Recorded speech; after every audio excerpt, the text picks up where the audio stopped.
Welcome to Origin Stories, your place for comic book geeks, gurus, and just plain old fans. As typical with most MCU releases, Kevin Feige is doing the round of press releases and interviews and all that other good stuff, and he's managed to give us a lot of new details. So in this video, we're going to talk about what he told us is coming up for Phase 4. So right out of the gate, Feige says there's going to be a lot of new characters. It's going to be all about new characters. Now he does say, and I quote, all the things you've seen throughout phases 1 and 2, now much through 3, the new characters are always important going forward in driving, shaping the future of the MCU. Brand new heroes, new types of heroes, and continuing what we see in Ant-Man and the Wasp, Black Panther, and Captain Marvel, who a hero can be and should be, and seeing all different types of heroes.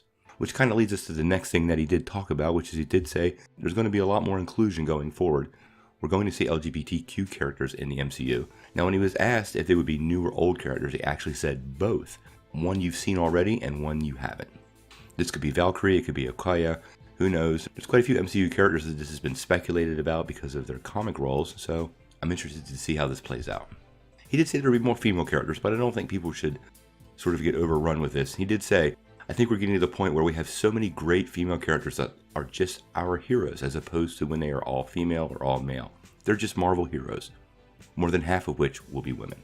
So we did say more than half of which that means we're going to get a couple new franchises, maybe Miss Marvel, maybe Spider-Woman, who knows. I'd like to see She-Hulk.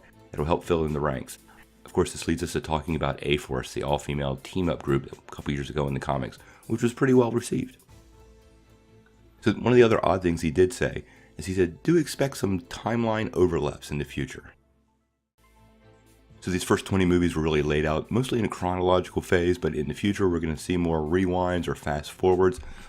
Maybe something set in the 70s like a Hank Pym, Janet Van Dyne Ant-Man movie maybe? Or with the Fantastic Four rights coming back, what a great way to introduce the Fantastic Four in another era and then have them jump forward. He did talk about some other new stuff that's going to be coming. He said the Eternals will definitely expand the MCU's history. Now, if you know a little bit about the Eternals, you know in the comics they had sort of a Greek base, but this is what he had to say about that. One of the cool things about the property and what Jack Kirby did with it, and what's been done with it in recent years, is it does tie into, they're called Eternals. They've been around for a long time. The notion of all these myths and legends we know from ancient times, were they all inspired by Eternals? Were they Eternals? It's an ancient alien kind of sci-fi trope that we think would be fun to explore someday. Hercules, anybody? He also talked about the MCU getting a little younger, and specifically mentioned the Young Avengers and Power Pack. Feige did say we've always been a fan of Power Pack and figuring that out. Where and when we'd see the evolution of that, I don't know. And certainly taking a cue from the comics as we always do, that's why we wanted a very young Cassie in Ant-Man to be inspired by her father, just planting seeds. Power Pack is a property that we've been interested in for a really long time, for many years because we wanted to do something for families, something that's a little bit younger. Ant-Man was kind of that franchise, certainly with Ant-Man and the Wasp, but Power Pack is one of the many things we discuss, and wouldn't it be fun someday? Many of you might not remember when Marvel originally got funding to do their own movies, Power Pack was on the list, so maybe that's finally happening. So Feige did have a lot to say about the MCU, but I wanted to throw a little bonus in there.